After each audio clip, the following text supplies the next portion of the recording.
Fironun dövründə qadın ki var, o 4 uşaqdan biri, danışanlardan biri, Fironun dövründə olan qadın, hansı ki uşağına deyirdi ki, Allahın adı ilə dinən. Darağı yerə düşmüşdü, götürəndə deyir, Allahın adı ilə. Deyir, Firona deyəcəm, deyir, dinən. Qadın iman idi onun qəlbində. Firon çağırır qadını qabağına, qarşısına. Deyir ki, sənin məndən başqa Rəbbin var?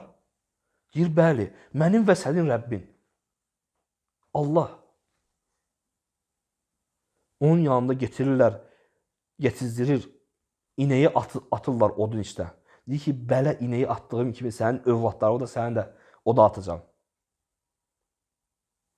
Ağlayır. Deyir, nə olub, dönürsən? Yox, deyir, mənim bir arzum var. Mənim atamdan sonra mənim övladlarımın sümüklərini yığ, bir yerdə bastır, deyir. İstəyinə bax. Dinindən qayıtmır. Deyir, onun övladlarını bir oda atırdılar.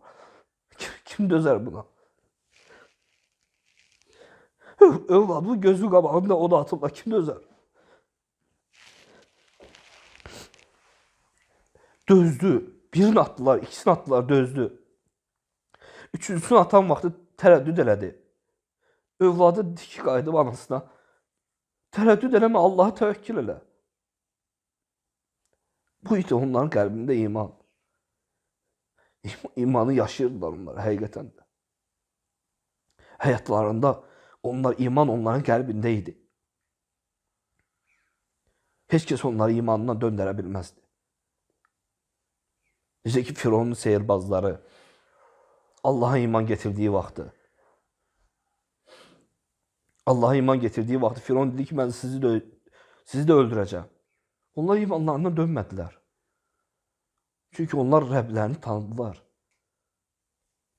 Biz Rəbbimizi tanıya-tanıya elə yaşayırıq ki, sanki dünya bizim olacaq. Sonumuz onsuz da qəbirdir.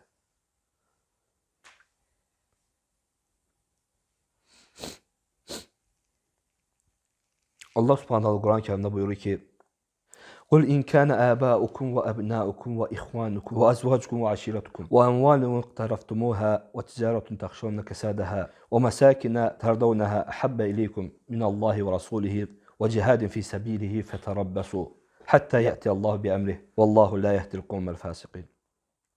De, eğer atalarınız, övladlarınız, qardaşlarınız, yaxın qohumlarınız, sizin qazandığınız mallar, iflas olmağından qorxduğunuz ticarətiniz, razı qaldığınız, məskunlaşdığınız evləriniz sizə Allah və Rasulundan və Allah yolunda cihad etməkdən daha sevimlidirsə, Allahın əmrinin, Allahın əzabının gəlməsini gözləyin.